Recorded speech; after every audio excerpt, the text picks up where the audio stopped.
பெரியாழ்வார் துளசி செடி பக்கத்தில் கிடைத்த குழந்தைக்கு கோதைன்னு பெயர் வச்சு வளர்த்து வருவார். அவர் மனைவியும் கோதை மேல ரொம்ப அன்பு வச்சிருப்பாங்க. கோதையும் அன்பும் பொறுமையும் உள்ள பெண்ணா வளர்ந்து வருவாங்க. நதி கடலை நோக்கி போறது மாதிரி இயல்பாவே அவங்க உள்ளம் கண்ணனை நோக்கி ஈர்க்கப்படும். மலர்களை பார்த்தாலே அந்த மாயவனோட கண்கள் ஞாபகம் வரும். கருமேகத்தை பார்த்தா நீலவனனோட மேனி தெரியும். கண்ணன்ற பேரை யாராவது உச்சரிச்சாலே போதும் கோதையோட மனம் வெண்ணெய் மாதிரி உருக ஆரம்பிக்கும். உடல் உணர்வு உயிர் எல்லாத்துலயும் அந்த திருவரங்கனை நிறைஞ்சிருப்பான். ஒரு முறை பெரியாழ்வார் இறைவனுக்கு அர்ப்பணிக்க வச்சிருந்த மாலையை எடுத்து இவங்க போட்டுப்பாங்க. தன்னை அலங்கரிச்சு கண்ணாடி முன்னாடி நின்று அந்த கார்மேக கண்ணனுக்கு நான் சரியானவளான்னு தன்னையே ஒரு முறை பார்த்துப்பாங்க. கண்டிப்பா அவன் திருவுருள் கிடைக்கும்னு மகிழ்ந்து அந்த மலர் மாலையை கழட்டி வச்சிருவாங்க. இது தினமும் நடக்க ஆரம்பிக்கும்.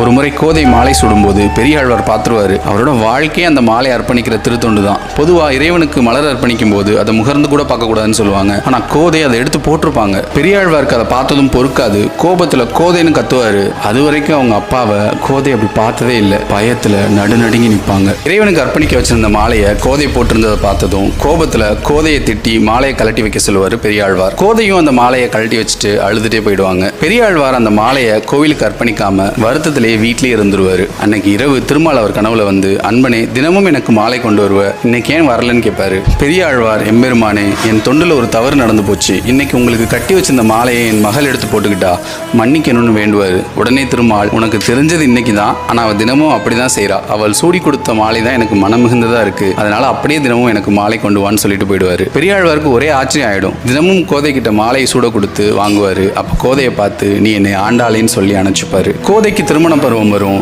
பெரியாழ்வார் கோதை கிட்ட மெதுவா கல்யாண பேச்ச ஆரம்பிப்பாரு. கோதை உடனே, நான் மனிதர்களை திருமணம் செஞ்சுக்க மாட்டேன்னு சொல்லிடுவாங்க. பெரியாழ்வாருக்கு புரியாது.